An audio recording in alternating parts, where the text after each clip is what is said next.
E dando continuidade às nossas aulas sobre duração do trabalho, hoje eu vou trazer para vocês o estudo de dois institutos. O primeiro deles é o regime de sobreaviso e o segundo é o regime de prontidão.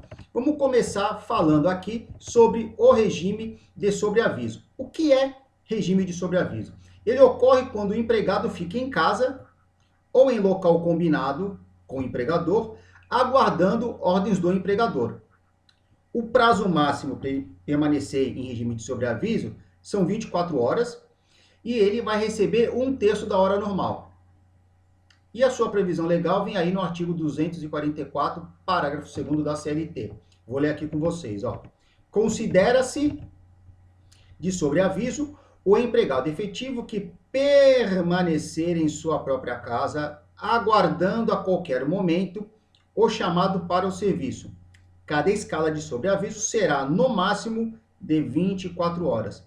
As horas de sobreaviso, para todos os efeitos, serão contadas à razão de 1/3 do salário normal. A utilização de celular configura sobreaviso? Nós temos aqui a súmula 428 do TST, que tem a seguinte redação. Item 1. O uso de instrumentos telemáticos ou informatizados fornecidos pela empresa ao empregado, por si só, não caracteriza o regime de sobreaviso. Considera-se em sobreaviso o empregado que, à distância e submetido a controle patronal por instrumentos telemáticos ou informatizados, permanecer em regime de plantão ou equivalente, aguardando a qualquer momento o chamado para o serviço durante o período de descanso. Então, aqui, o que acontece? Quando a empresa ela fornece o celular para o empregado, para que, de fato, configure-se o sobreaviso, tem que ter o quê? Controle do empregador, o empregado tem que permanecer conectado à empresa em regime de plantão. Tá certo? E aqui eu vou trazer para vocês uma decisão do TST, da terceira turma, no informativo 288. Olha só essa emenda. Para a configuração de regime de sobreaviso, não basta a utilização de instrumentos telemáticos ou informatizados, sendo necessária a comprovação do controle patronal, limitando a liberdade da reclamante, nos termos da súmula 428, itens 1 e 2 do Tribunal Superior do Trabalho. Eu vou avançar um pouquinho, tá? Porque aqui tem um trecho da decisão da terceira turma. Olha só. Verifica-se que o simples fato de um empregado portar aparelho celular da empresa não dá ensejo à caracterização do regime de sobreaviso, sendo necessário que a comprovação do controle patronal, limitando a liberdade do reclamante. Como efeito, a utilização de tais equipamentos, aliados à permanência do regime de plantão, no qual o trabalhador permanece aguardando o chamado que pode ocorrer a qualquer momento, caracteriza o regime em questão, mesmo sem implicar necessariamente na permanência do empregado em sua residência. A partir dos trechos transcritos, depreende-se que, de fato, o empregado sofria restrição em seus momentos de descanso e lazer.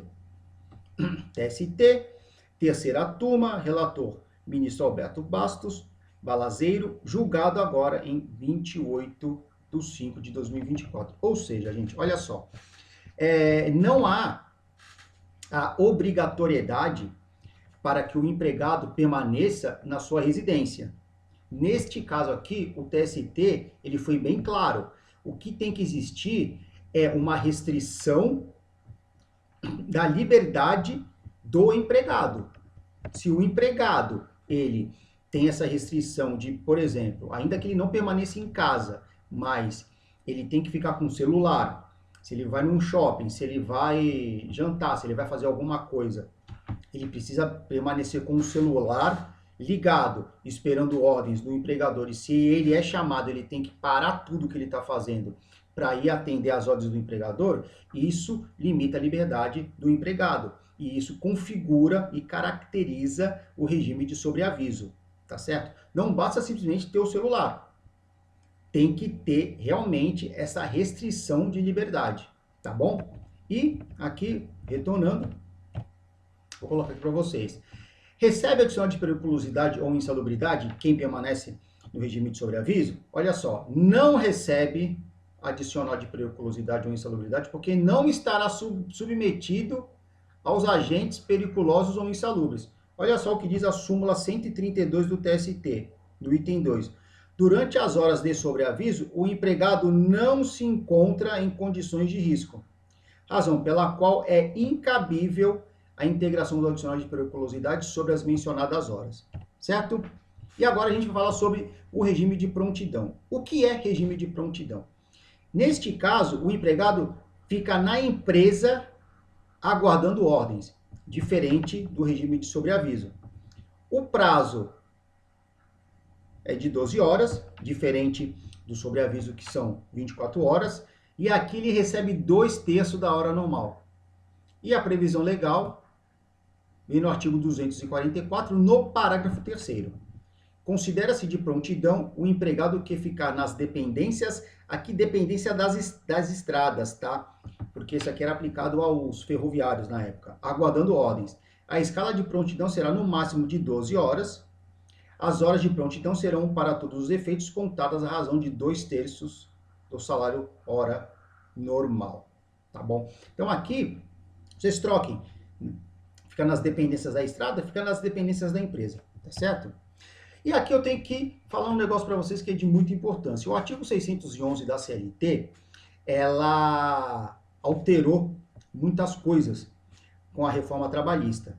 E aqui diz o seguinte, que a convenção coletiva e o acordo coletivo de trabalho tem prevalência sobre a lei, quando, entre outros, dispuserem sobre o quê? Sobre teletrabalho, regime de sobreaviso e trabalho intermitente. E, para finalizar, nós temos o tema 1046, que tem um reels que eu fiz aqui, um shorts, falando sobre exatamente o que está escrito aqui, ó. São constitucionais os acordos e as convenções coletivas que, ao considerarem a adequação setorial negociada, pactuam limitações ou afastamentos de direitos trabalhistas, independente da explicitação especificada de vantagens compensatórias, desde que respeitados os direitos absolutamente indisponíveis. Então, vejam só, o que acontece? No caso do regime de sobreaviso, as convenções coletivas ou os acordos coletivos, eles podem tanto ampliarem o prazo de permanência, eles podem reduzir o prazo de permanência, eles podem alterar também a forma de pagamento, inclusive. Por quê? Porque não são direitos indisponíveis, são considerados direitos disponíveis. Então, o sindicato, para se adequar, o sindicato junto com a empresa, para adequar um setor daquela empresa, eles podem formalizar aí uma norma coletiva em que eles ampliem ou eles reduzam a questão do sobreaviso, seja no tempo e seja na forma de pagamento. Beleza? Aula rápida, sucinta, prática. Não se esqueçam de se inscreverem no canal, fazendo seus comentários, curtirem e compartilharem. Um forte abraço e até a próxima aula.